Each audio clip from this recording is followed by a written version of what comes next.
Hello guys, welcome back to my mini blog. నా పేరు పూజ. So ఈరోజు అయితే మా ట్యూషన్లో అయితే చిన్న ఫీస్ట్ చేసుకుంటున్నాం అనమాట. సో మా అమ్మ అయితే ఇక్కడ వెజిటబుల్స్ అని కట్ చేసుకుని ఉంచున్నది.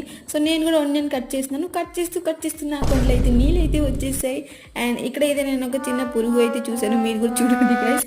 సో అమ్మ అయితే ఇక్కడ బిర్యానీ పెట్టినది. సో ఫైనల్గా బిర్యానీ కూడా అయిపోయింది అండ్ పాయసం కూడా అయిపోయింది. సో అన్ని ఐటమ్స్ అయితే అయిపోయాయి అండ్ మా ట్యూషన్ స్టూడెంట్స్ కూడా అందరూ వచ్చేసారు. అండ్ మేము ప్రతి ఇయర్ నేను ట్యూషన్ చేసి మొత్తం 4 years అవుతుంది. సో 4 yearలో మేము ప్రతి ఇయర్కి ఒక్కసారి ఫీస్ట్ అయితే చేసుకుంటున్నాం. సో ఇలానే. సో వీడితో కలవండి, వీడు ఒక డాన్ అనుకుంటాడు. సో చూడండి ఎలా డాన్ లాగా బిహేవ్ కూడా చేస్తున్నాడు. సో అందరూ అయితే తినేశారు. నేనైతే లాస్ట్కి జ్యూస్ ఇంకా చాక్లెట్లు అయితే ఇచ్చేసాను వాళ్ళకి. అండ్ వాళ్ళైతే అందరూ వెళ్ళిపోతున్నారు ఇంటికి. అండ్ ఈవినింగ్ అయితే ఈ మా డాన్ వచ్చింటారు కదా, వీళ్ళ గురించి అయితే నేను యూపీ అయితే చేస్తుంటున్నాను. సో ఈ రోజుకి ఈ బ్లాగ్ ఇంతే. వాడి డాన్స్ కూడా చూసేయండి. బై బై గా, కలుస్తామా నెక్స్ట్ బ్లాగ్లో. బై.